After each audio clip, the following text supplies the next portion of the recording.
This is Earl Nightingale. The purpose of this recording is to tell you about and try to condense one of the most amazing books ever written, Think and Grow Rich by Napoleon Hill. Without question, this single book has had a greater influence on the lives, accomplishments, and fortunes of more individuals than any other work of its kind. All over the free world, there are literally thousands of successful men in all lines of work who are where they are today because they once picked up and bought a copy of Think and Grow Rich, and they'll be quick to tell you so. I first discovered this remarkable book in the fall of 1949. It was of enormous help to me. It helped me decide once and for all how I was to accomplish my goal. It unified my thinking and gave me a straight, clear road to the point I had decided to reach. One of my closest friends found the book several years ago and stayed home for 3 days reading and digesting its material, and he then went on to reach the top in his industry. I've sat in richly paneled, carpeted executive offices and listened to world-famous business leaders, some of them old enough to be my father, tell me that everything worked out fine after they had read Think and Grow Rich. Now, what's the secret of this amazing book? Why has this book, out of all the thousands of self-help books, remained the one towering giant? I think to understand this, you have to know Napoleon Hill as I do. He certainly was not the first man to be appalled at the poverty and seemingly endless struggle and lack of direction he saw about him as a boy and as a young man, nor was he the first to write on the subject. But he possessed two unique, highly developed abilities seldom found in one man. The first was in the manner in which he approached his subject. Napoleon Hill went after the answers to achievement in the same way a scientist seeks to open to the light of reason a secret of nature. He went after the solution to accomplishment in the same way Thomas Edison discovered the solution to the electric light, relentlessly, indefatigably, implacably, until the truth, which had been there all the time, was revealed to him. His second important ability was the knack or skill of writing about his findings in such a way that it was instantly understood intellectually, but what is perhaps even more important for this particular subject, understood emotionally as well. When the last page of Think and Grow Rich was read, the hand which put the book down on the table was a different hand. The man who then stood and walked out into the world was a changed man. The suffocating, entangling webs of self-imposed frustration and indirection had fallen away, and now the way was clear. The man was now the possessor of the unique, unseen talent for turning dreams into reality, thoughts into things. So-called fate or the idle effects of exterior circumstances were no longer in command. He who had been a passenger was now, suddenly, the captain. To begin, we have to understand the simple truth, the principle or philosophy which lies as the supporting structure of this work. Unless whatever it is you build is based on truth, you will end with the entire structure fallen and scattered about you like the armor of Homer's ancient warriors. It simply cannot stand. It cannot withstand the test of time. The reason Think and Grow Rich has withstood the test of time is because it rests on the broad, clean foundation upon which may also be found every accomplishment of man, the clear, unchallengeable fact that everything begins with an idea.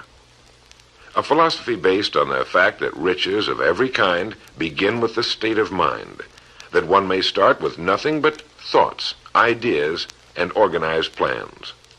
Thoughts are things, incredibly powerful things, when mixed with definiteness of purpose, persistence, and a burning desire for their translation into material objects or riches, riches being whatever it is you happen to want. Wise men have been saying this for centuries, and just recently Charles A. Cerami wrote, "The truth is that the human mind is as real an organism as any muscle in the body, but far greater in potential power, and, like muscle fiber, it can be strengthened to lead on to unimagined conquests." So this, then, is the truth on which Think and Grow Rich is based.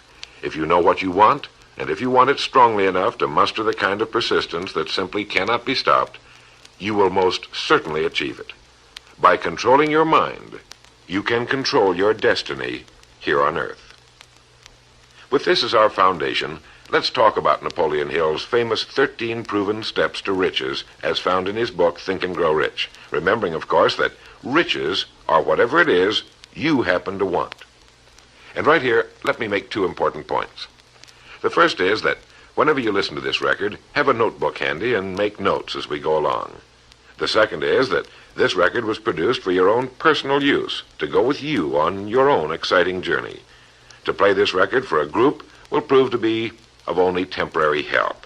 Make sure you have your own personal copy to play again and again, particularly at those times when you may feel yourself getting off the track. And now, Napoleon Hill's famous 13 Principles. You will notice that we have separated each principle by banding them on the record. In this way, you're given quick access to any particular principle to which you may wish to return for reference. The first principle, desire. Here is the starting point for all achievement, the first step toward riches. But it's right here that we so often run into a stumbling block. A person will say, I know what I desire, but can I get it? We'll get into this business of doubt later, but once and for all, let's clear up this point. This point of whether or not you can accomplish that which you desire with all your heart. I think it was best expressed by Emerson, who wrote, "There is nothing capricious in nature, and the implanting of a desire indicates that its gratification is in the constitution of the creature that feels it." In other words, you would not have the desire unless you were capable of its achievement. Each of us has a built-in governor, and our desires are modified by our abilities and leanings. Whatever it is that you desire with all your heart, understand once and for all that it can and should be yours. In Think and Grow Rich, Napoleon Hill cites example after example of why your burning desire is nothing more than an accurate picture of what you will one day become. So right here, firmly establish in your mind that which you desire more than anything else. For, as Helvetius put it, by annihilating the desires, you annihilate the mind. Every man without passions has within him no principle of action, nor motive to act. A good way to determine whether or not you really have a burning desire is to examine the way you go after it. If you go after that which you think you desire tentatively, timidly, in an attempt to play it safe, you don't have a burning desire at all. You can't get to second base if you keep one foot on first. But if you're willing to burn your bridges behind you and say once and for all, this is it, this is what I will do, and I will never retreat, I'll never go back, then you have the sort of desire that can only end in success. It takes that kind of resolve to be able to keep picking yourself up after the falls you're bound to take. The only people who don't make mistakes are those who never try anything, the timid feeders in the lagoon who never venture into the broad deep sea beyond. While these principles will work for anything you may want, a more harmonious home life, a more successful career, for our example, let's say your desire happens to be more money, to better care for your family and provide for your future years, to get your share of the prosperity that lies ahead. Napoleon Hill gives us 6 definite, practical steps to follow. 1. Fix in your mind the exact amount of money you desire. It is not sufficient merely to say, I want plenty of money. Be definite as to the amount. There's a psychological reason for definiteness which will be described in a subsequent principle. Number 2, determine exactly what you intend to give in return for the money you desire. There's no such reality as something for nothing. 3, establish a definite date when you intend to possess the money you desire. And 4, create a definite plan for carrying out your desire and begin at once, whether you're ready or not, to put this plan into action. 5, write out a clear, concise statement of the amount of money you intend to acquire, name the time limit for its acquisition, state what you intend to give in return for the money, and describe clearly the plan through which you intend to accumulate it. 6, read your written statement aloud twice daily, once just before retiring at night and once after arising in the morning. As you read, see and feel and believe yourself already in possession of the money, or whatever your goal happens to be. It's important that you follow these instructions to the letter. Play this part of the record over until you have it down to your satisfaction, for this is by far the most important of the 13 principles, and this chapter of the book ends with these words. Through some strange and powerful principle of mental chemistry, which she has never divulged, nature wraps up in the impulse of strong desire that something which recognizes no such word as impossible and accepts no such reality as failure. The second principle is faith. You never would have even thought of your main desire unless faith were tugging at your mind. And if you find it difficult at times to have faith in yourself, you can be certain that you can have faith in these principles. Napoleon Hill writes, "Faith is a state of mind which may be induced or created by affirmation or repeated instructions to the subconscious mind through the principle of conscious autosuggestion." Conscious autosuggestion simply means a suggestion by yourself to yourself, just as an autobiography is a biography written by the person it's about. By getting a mental image of yourself already having accomplished your main desire over and over again, you will muster the faith you need. Faith is vital to accomplishment. The Emperor Napoleon once said, "All the scholastic scaffolding falls as a ruined edifice before one single word, faith." Pascal said, "Faith affirms many things respecting which the senses are silent, but nothing which they deny. It is superior to their testimony, but never opposed to it." Goethe said, "Epochs of faith are epochs of fruitfulness, but epochs of unbelief, however glittering, are barren of all permanent good." And, as Schlegel put it, "In actual life, every great enterprise begins with and takes its first forward step in faith." Have faith that you can accomplish that which you seek, for you would never have decided upon it unless it was meant for you to accomplish. In his chapter on faith, Napoleon Hill gives us a self-confidence formula. First, I know that I have the ability to achieve the object of my definite purpose in life, therefore I demand of myself persistent, continuous action toward its attainment, and I here and now promise to render such action. Second, I realize the dominant thoughts of my mind will eventually reproduce themselves in outward physical action and gradually transform themselves into physical reality. Therefore, I will concentrate my thoughts for 30 minutes daily upon the task of thinking of the person I intend to become, thereby creating in my mind a clear mental picture of that person. Third, I know through the principle of autosuggestion any desire that I persistently hold in my mind will eventually seek expression through some practical means of attaining the object back of it.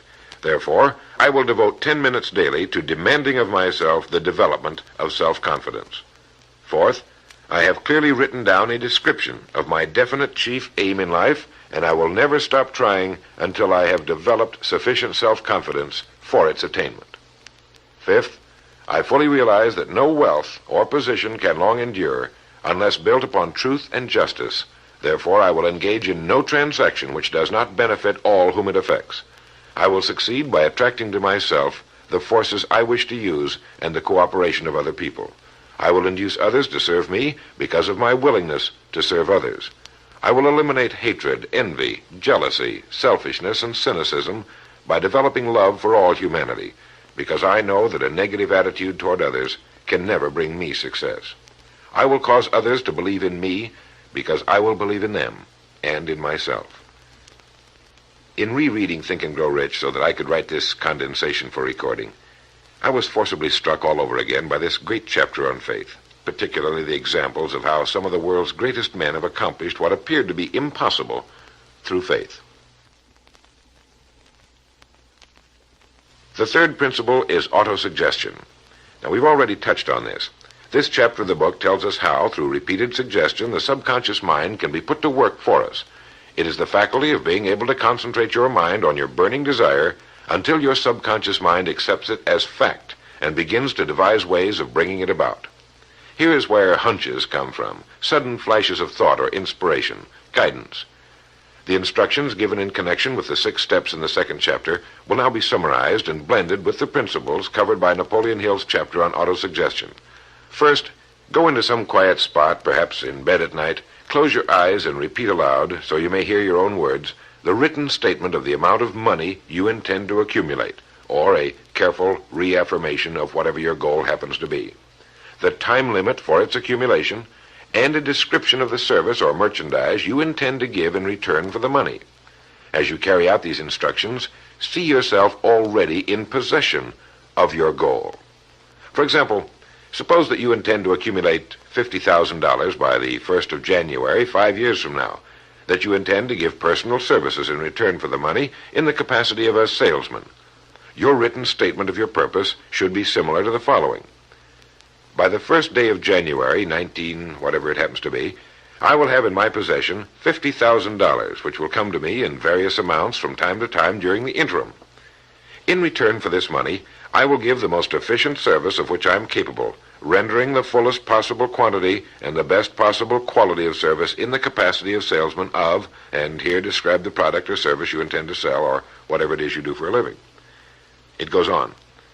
I believe that I will have this money in my possession.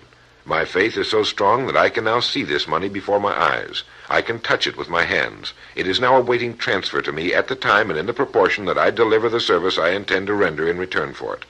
I am awaiting a plan by which to accumulate this money, and I will follow that plan when it is received. Second, repeat this program night and morning until you can see in your imagination the money you intend to accumulate. Third, place a written copy of your statement where you can see it night and morning, and read it just before retiring and upon arising until it's been memorized. As you carry out these instructions, you are applying the principle of autosuggestion. The fourth principle is specialized knowledge. It is here that I think Napoleon Hill makes a very important point. Knowledge is power only to the extent that it is organized into a definite plan of action and directed to a definite end. To quote from the book, before you can be sure of your ability to transmute desire into its monetary equivalent, you will require specialized knowledge of the service, merchandise, or profession which you intend to offer in return for fortune. Perhaps you may need much more specialized knowledge than you have the ability or the inclination to acquire. And if this should be true, you may bridge your weakness through the aid of your mastermind group. More on this later, but for now realize that you must learn all you can about your specialty. Set aside a definite time every day for learning more about what it is you do for a living. Take the courses that are offered on your subject and associate with men who know your business well. The fifth principle is imagination. The imagination is literally the workshop wherein are fashioned all plans created by man. The impulse, the desire, is given shape, form, and action through the aid of the imaginative faculty of the mind. It has been said that man can create anything he can imagine. As Napoleon Hill says and teaches, whatever the mind of man can conceive and believe, it can achieve. Man's only limitation within reason lies in his development and use of his imagination and subsequent motivation to action. The great leaders of business, industry, finance, and the great artists, musicians, poets, and writers became great because they developed the power of self-motivation.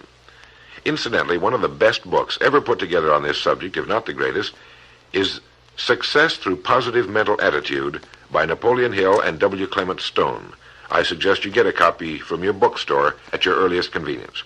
If your bookstore happens to be out of the book, you may obtain a copy by writing to the address on the label of this record.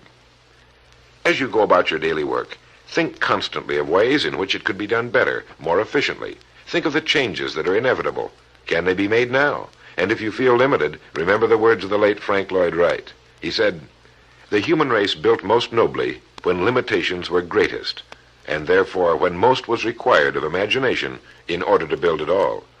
Limitations seem to have always been the best friends of architecture." As you build your future from this point onward, don't concern yourself with limitations, but remember that they may be your best friends, since they require imagination if we're to rise above them.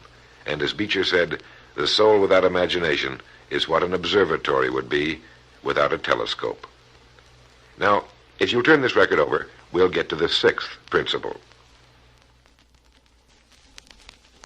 The sixth principle is organized planning. You have decided on your desire, your goal. Now let's organize the plan for its accomplishment, right on schedule. Let me quote again from Think and Grow Rich. You have learned that everything man creates or acquires begins in the form of desire. The desire is taken on the first lap of its journey from the abstract to the concrete in the workshop of the imagination, where plans for its transition are created and organized. Earlier, you were instructed to take 6 definite practical steps as your first move in translating the desire for whatever you want into its physical equivalent. One of these steps is the formation of a definite practical plan or plans through which this transformation may be made. 1. Ally yourself with one or more persons, a group of as many people as you may need for the creation and carrying out of your plan or plans for the accumulation of the money you've established as your goal. Making use of the mastermind principle. This is important. 2. Before forming your mastermind alliance, decide what advantages and benefits you may offer the individual members of your group in return for their cooperation. No one will work indefinitely without some form of compensation, although this may not always be in the form of money. 3.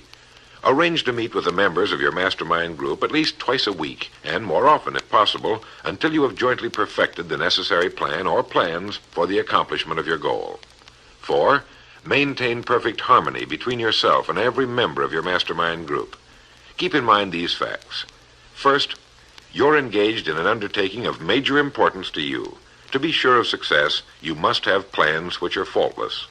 Second, you must have the advantage of the experience, education, native ability, and imagination of other minds. This is in harmony with the methods followed by every person who has risen above the average. Work at this until you have a well-executed, formal plan for reaching your objective. In this way, you're never confused or wondering what you should do next. Every morning you know exactly what you're going to do and why.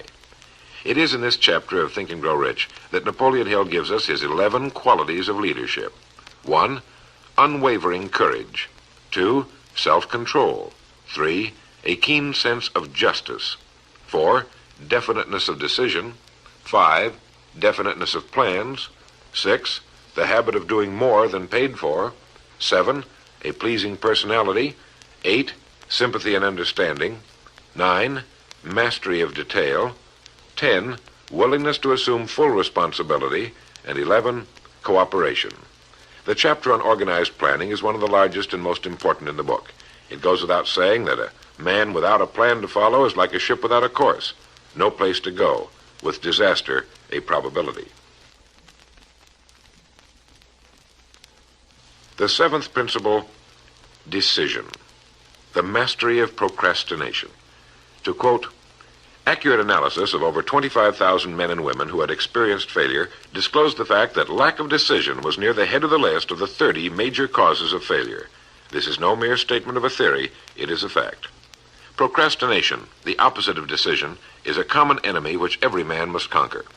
Analysis of several hundred people who had accumulated fortunes well beyond the $1 million mark disclosed the fact that every one of them had the habit of reaching decisions promptly and of changing these decisions slowly if and when they were changed. People who fail to accumulate money, without exception, have the habit of reaching decisions, if at all, very slowly, and of changing these decisions quickly and often. A definite objective makes reaching prompt decisions that much easier. Napoleon Hill gives many examples, one of which is the case of Henry Ford. One of Henry Ford's most outstanding qualities was his habit of reaching decisions quickly and definitely and changing them slowly. This quality was so pronounced in the late Mr. Ford that it earned for him the reputation of being obstinate. It was this quality which prompted Mr. Ford to continue to manufacture his famous Model T, the world's ugliest, but for the time, most practical car, when all of his advisors and many of the purchasers of the car were urging him to change it. Perhaps he delayed too long in making the change, but the other side of the story is that his firmness of decision yielded a huge fortune before the change in model became necessary, and the company is certainly none the worse for it today. When you make up your mind, stay with it. The majority of people who fail to make the grade are generally easily influenced by the opinions of others, easily swayed. They permit the newspapers and the gossiping neighbors to do their thinking for them. Opinions are the cheapest commodities on earth. Keep your own counsel when you begin to put into practice the principles we're describing here. By reaching your own decisions and following them, take no one into your confidence except the members of your mastermind group, and be very careful in your selection of this group, that you choose only those who will be in complete sympathy and harmony with your purpose. Close friends and relatives, while not meaning to do so, often handicap one through opinions and sometimes through ridicule. Thousands of men and women carry inferiority complexes with them all through life, because some well-meaning but ignorant person destroyed their confidence through opinions or ridicule. If a decision is worth anything at all, it's worth sticking to until it's been completely worked. The 8th principle, persistence. Napoleon Hill defines persistence as the power of will. Willpower and desire, when properly combined, make an irresistible pair. Persistence to an individual is what carbon is to steel. In uncounted thousands of cases, persistence has stood as the difference between success and failure. It is this quality more than any other that keeps the majority from great accomplishment. They'll try a thing, but as soon as the going gets tough, they fold. Experience with thousands of people has proved that lack of persistence is a weakness common to the majority of men. It is a weakness which may be overcome by effort. If you're to accomplish the desire you've set for yourself, you must form the habit of persistence. Things will get dark. It will seem as though there's no longer any reason to continue. Everything in you will tell you to give up, to quit trying. And it's right here that the men are separated from the boys. It's right here that if you'll go that extra mile and keep going, that the skies will clear, and you'll begin to see the first signs of the abundance that is to be yours because you had the courage to persist. With persistence will come success. Persistence is a state of mind. Therefore, it can be cultivated. Like all states of mind, persistence is based upon definite causes, among them these. 1, definiteness of purpose, knowing what you want. 2, desire. 3, self-reliance. 4, definiteness of plans. 5, accurate knowledge, knowing that your plan is sound. 6, cooperation. Sympathy, understanding, and harmonious cooperation with others tend to develop persistence. 7, willpower. 8, habit. Persistence is the direct result of habit. The 9th principle, power of the mastermind. It is in this section that Napoleon Hill describes the importance of forming a group of individuals sympathetic to your desire. They may be individuals with similar plans. A mastermind group can be made up of 2 or more individuals. No 2 minds ever come together without thereby creating a third invisible, intangible force, which may be likened to a third mind. You may have noticed many times that by discussing something with another individual, you suddenly get good ideas as a result of this association. Ideas you would not have gotten without this association. The same thing happens to the other person. A lot of good ideas have been born in individual minds as a result of having met in committee. Associating with your mastermind group is not meant as a means of letting others do your thinking for you. Far from it. It is to stimulate your own thinking through the association with other minds. No one knows everything. The more sympathetic minds you get together, and by sympathetic I mean working for a common purpose, the more related information is going to be available, and great ideas are a combination of related information. So pick the member or members of your mastermind group with care. Make sure they're people you respect and who are hard-working and conscientious. You'll have a lot of fun, and you'll all reach your goals just that much sooner. The 10th principle could be called enthusiasm. That is, the enthusiasm that comes from the channeling of all bodily drives into positive, worthwhile outlets. It is in this chapter that Napoleon Hill describes the importance of the woman, the one and only woman, in the achievement of a worthwhile goal. It seemed quite significant to Mr. Hill that practically every great leader was a man whose achievements were largely inspired by a woman. When things get tough, and you can count on it, they will, you may be deserted by what you thought were friends. But if you've got a good woman, you'll never be alone. She'll be willing to start over again if necessary, and she'll give you the new enthusiasm that comes through her faith in you. Having someone to love is having someone to share your success and accomplishments, to give you the praise that all of us need from time to time. A man can become successful without a wife and family, but all the real joy is taken out of it. Take care of your wife and children as your greatest possessions. The 11th principle has to do with the subconscious mind. The subconscious mind consists of a field of consciousness in which every impulse of thought that reaches the objective mind through any of the 5 senses is classified and recorded, and from which thoughts may be recalled or withdrawn as letters may be taken from a filing cabinet. It receives and files sense impressions or thoughts, regardless of their nature. You may voluntarily plant in your subconscious mind any plan, thought, or purpose which you desire to translate into its physical or monetary equivalent. The subconscious acts first on the dominating desires which have been mixed with emotional feeling, such as faith. Your subconscious mind works night and day. Through a method of procedure unknown to man, the subconscious mind draws upon the forces of infinite intelligence for the power with which it voluntarily transmutes one's desires into their physical equivalent, making use always of the most practical media by which this end may be accomplished. You cannot entirely control your subconscious mind, but you can voluntarily hand over to it any plan, desire, or purpose which you wish transformed into concrete form. No one knows very much about what we call the subconscious or unconscious mind. We do know that it is incalculably powerful and can solve our problems if we go about using it the right way. And the best way is to hold in your conscious mind as often as possible a clear picture of yourself already having accomplished your goal. You know what you want, define it clearly, and then project it on the motion picture screen of your mind. Hold it. See yourself doing the things and having the things you'll have when your objective will have been reached. Do this as often as possible as you go about your daily work, and particularly at night, just before you go to sleep, and the first thing upon arising. As you do this, your subconscious will begin to lead you in the most logical ways toward your objective. Don't fight it.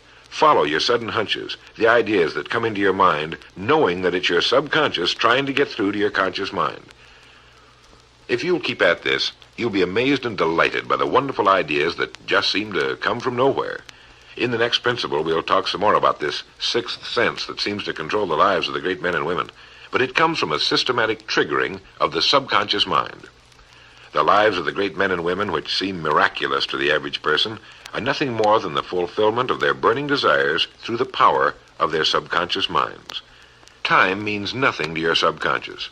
A man could work steadily at his job for 40 years and not accomplish as much as is possible in 3 or 4 years through the proper working of this principle. Your subconscious mind cannot remain idle. If you fail to plant desires in your subconscious mind, it will feed upon the thoughts which reach it as a result of your neglect. Remember that you're living daily in the midst of all manner of thought impulses which are reaching your subconscious mind without your knowledge. Some of these impulses are negative, some are positive. You are now engaged in trying to help shut off the flow of negative impulses and to aid in voluntarily influencing your subconscious mind through positive impulses of desire. When you achieve this, you will possess the key which unlocks the door to your subconscious mind. Bulwer wrote, "The man who succeeds above his fellows is the one who, early in life, clearly discerns his object, and toward that object habitually directs his powers. Even genius itself is but fine observation strengthened by fixity of purpose. Every man who observes vigilantly and resolves steadfastly grows unconsciously into genius." The key word there is unconsciously.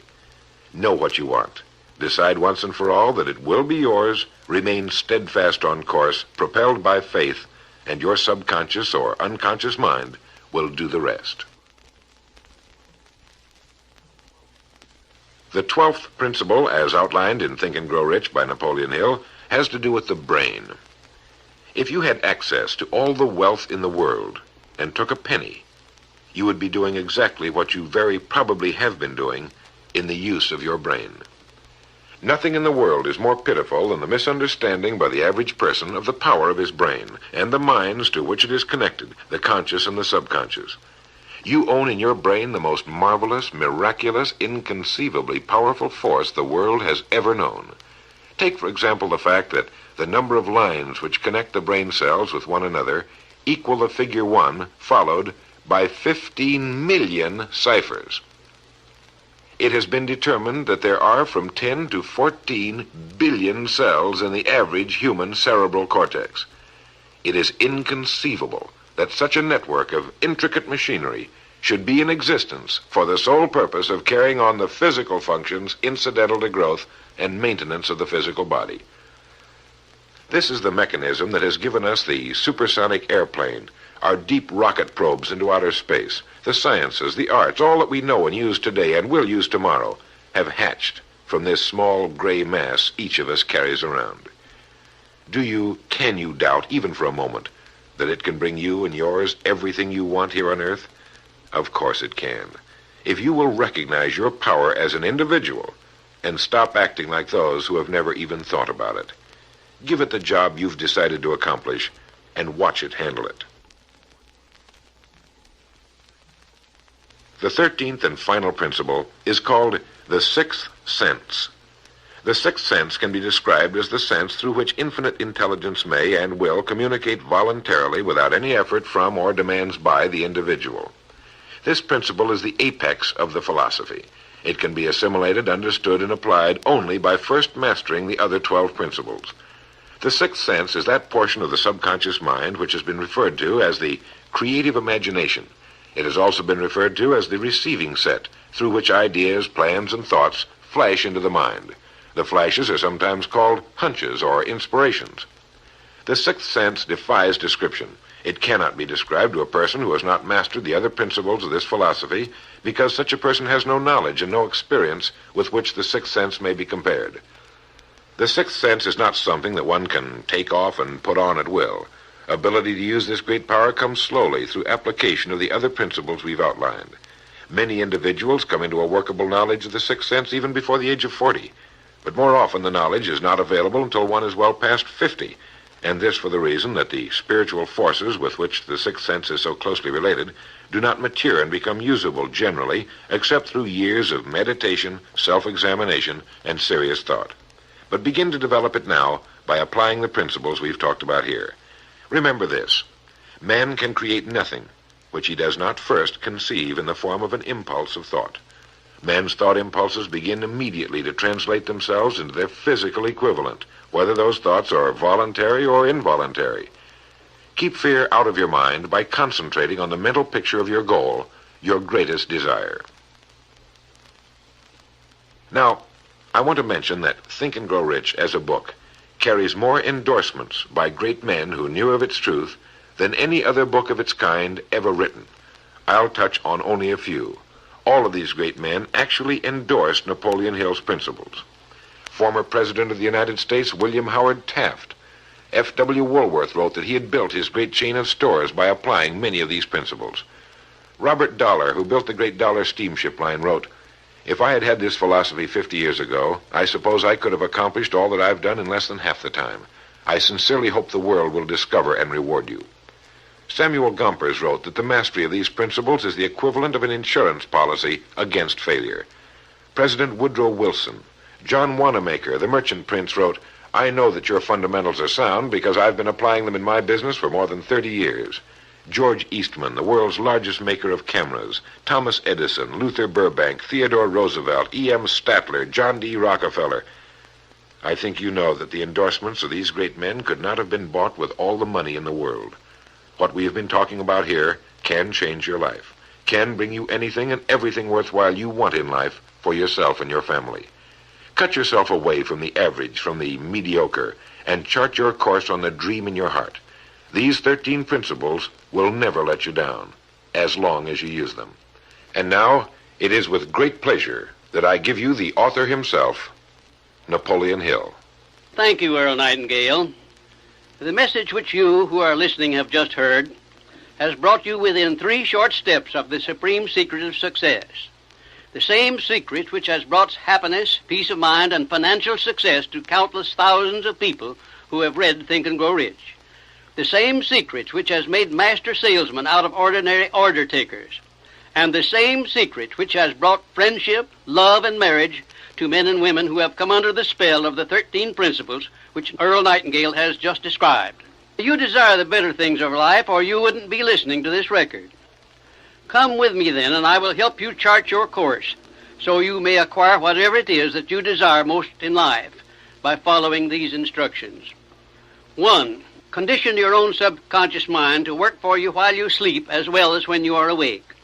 You can do this by playing this record to yourself every night just before you retire. Then, before you go to sleep, after hearing the record, write out a clear statement of what you wish to accomplish the following day, and request your subconscious mind to work during the night and provide you with the plan you will need to achieve your purpose. 2. Form a personal mastermind group of 2 or more people who are closely associated with you. They can be members of your family, your business, or your professional associates, or people who work where you are employed.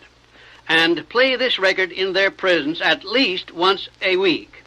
After you have done this, engage in a friendly roundtable discussion of the 13 success principles, and request each person in the group to participate and to look for inspirational ideas which may help him or her to become more successful. 3. Beginning now, follow the habit of rendering more service and better service than that which is expected of you, and do it in a pleasing, positive mental attitude. This will make friends for you, it will increase the value of your services, and it will attract opportunities by which you may get from life whatever it is that you most desire. Follow these instructions to the letter, and you will surely see the day when you can express a prayer of gratitude for having had the privilege of hearing and acting on the message which Earl Nightingale has given you through this record. And now, may I reach out across the space and the time which separate us and offer you a hand of friendship and a sincere prayer that you will be blessed with a richer and a fuller life because of this message. Your big opportunity may be right where you are now. Follow these instructions faithfully, and it will reveal itself to you. This is Napoleon Hill saying, don't search for opportunity in the distance, but recognize it and embrace it right where you are.